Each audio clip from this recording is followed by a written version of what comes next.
Hi artists, this is Ano. I am here with a fine arts bonus recording for lesson 1.11, the Neoclassic Enlightenment.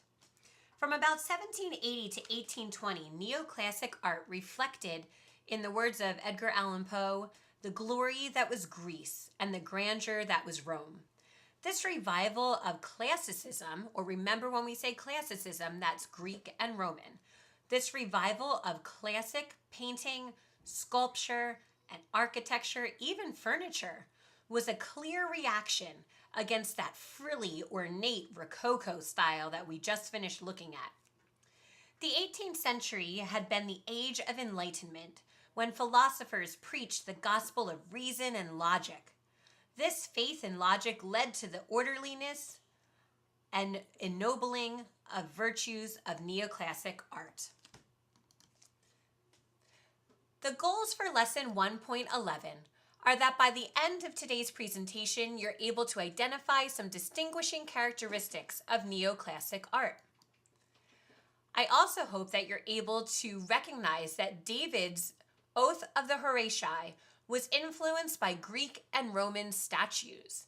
We'll look later at David's Oath of the Horatii and how his figures look almost exactly like those Roman statues that we looked at during the first part of our course. David's painting, like other neoclassical art, inspires patriotism and teaches moral values. That's a key characteristic of neoclassical art. They really want their art to have a deeper meaning. And for many of these people, it was all about patriotism and moral values. We're also going to see interesting trends in architecture, like Thomas Jefferson's Monticello, which uses the porticos, the domes, and the columns inspired by earlier Roman architecture.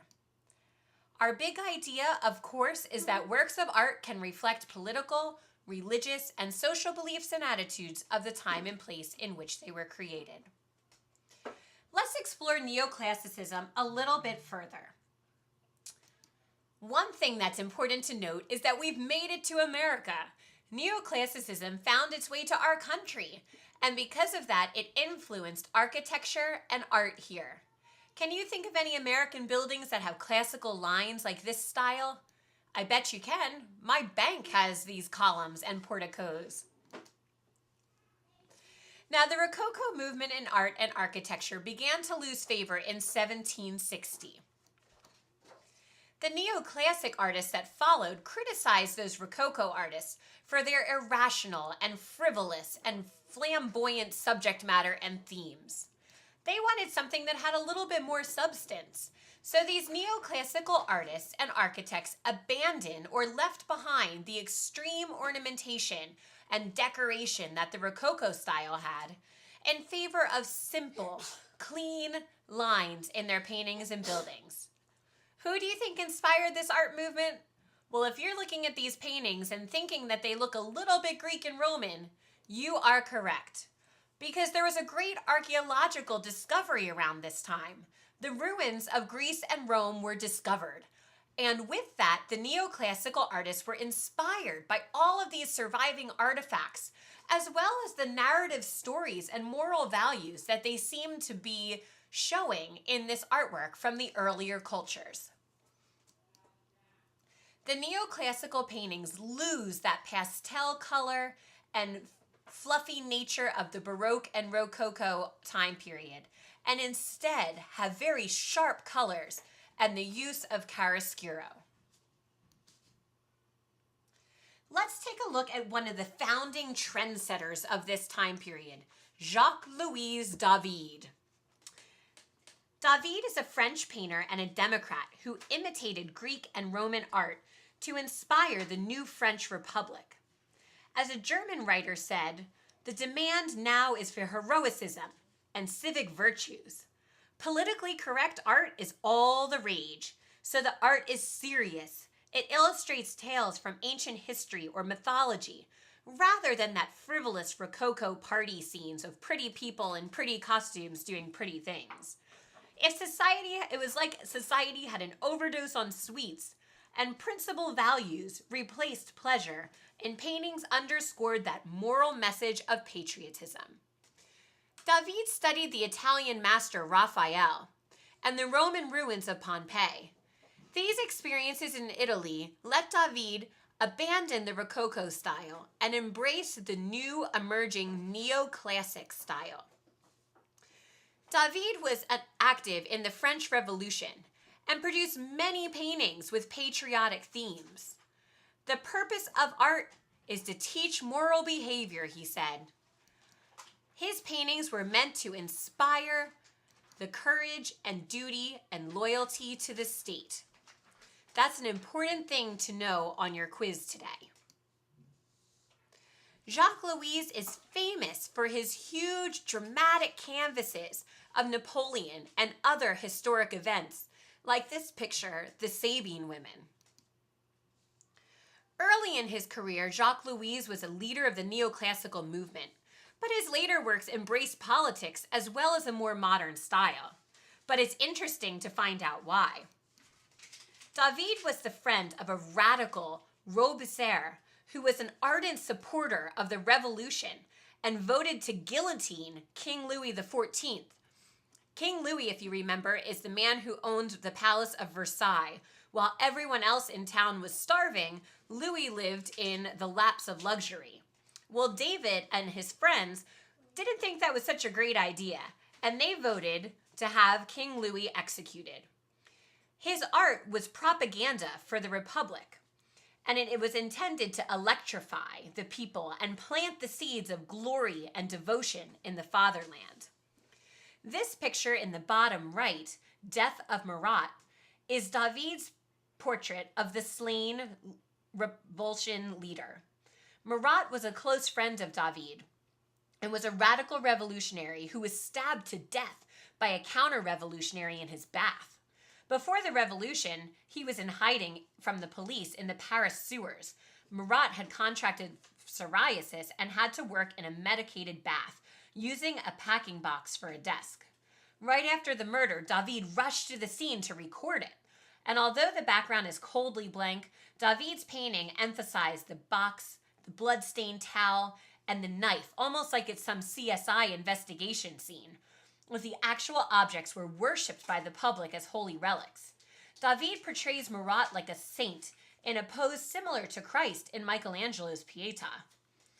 When Robespierre was guillotined later, David went to jail. But instead of losing his head, the adaptable painter became the head of Napoleon's art program. And from his taunt compositions to his revolutionary period, he turned to pomp and pageantry in the paintings for the little emperor's exploits. He was very, very smart and used his art to make sure he helped whoever was in power. Let's take a closer look at one of his most famous paintings, The Oath of the Horatii. Now, David believes that the purpose of art is to teach moral behavior. He wanted to inspire courage, duty, and loyalty to the state. This painting shows a pivotal moment in the ancient war between the city-states of Rome and Alba. Both Rome and Alba agreed to settle the conflict by sending their 3 best warriors to fight for the death.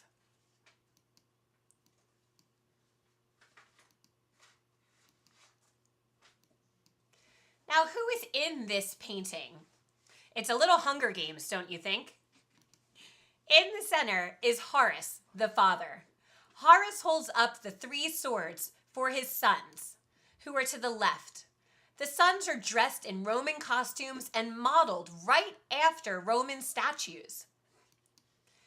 You see the mother in the back in the navy drapes. She's comforting her grandchildren who are surely to lose their fathers. The wife of one of the Horatii is in the center, overcome with grief, and is trying to be comforted by Horus's daughter, who incidentally is engaged to be married to one of the warriors on the opposing time.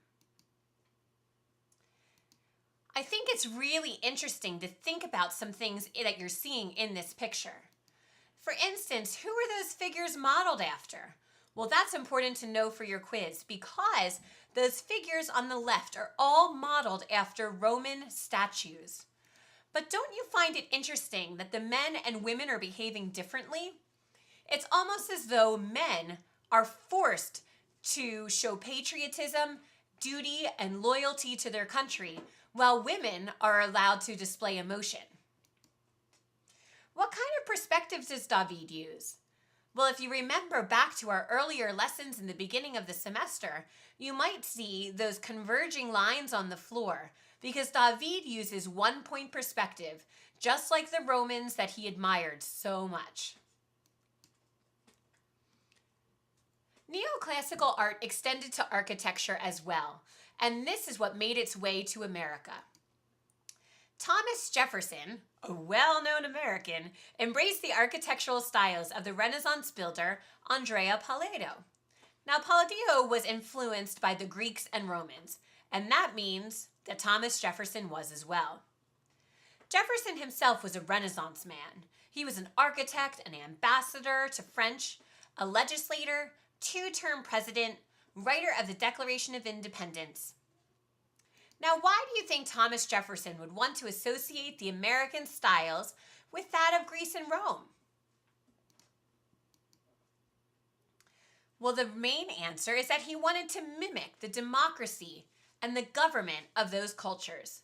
Democracy in classical Greece and the Roman Republic provided a model for American leaders. Americans borrowed many governmental terms from the Romans and based their entire governmental design on that of the Greeks and Romans, and so they based their buildings on these classical designs as well. These buildings have become a symbol of strength in our country as well as around the world. When you look at these buildings, can you identify some similar architectural features? On the left, you can see the Roman building, the Pantheon, and on the right, we see the American building, Monticello, designed by Thomas Jefferson. If you're seeing similarities, you're absolutely right. Both of these buildings feature symmetry, where you can almost draw a line right down the center and see that both buildings are exactly the same on both sides. Additionally, both buildings feature columns. You can see the columns on the Pantheon on the left and the columns on Monticello on the right. They both have porticos as well, a triangular covered roof supported by columns. And the most important feature, I think, is the dome. Both of these feature that great dome at the top. Remember how awesome the Pantheon's dome was with its oculus at the top to let in the light? Thomas Jefferson thought that was pretty awesome too and added one in Monticello. The key idea is that Thomas Jefferson's neoclassical Monticello uses the columns, the porticos, and domes of the Greek and Roman classical architecture. Thank you so much for listening to today's recording on Lesson 1.11 Neoclassical Enlightenment. Now go ace that quiz.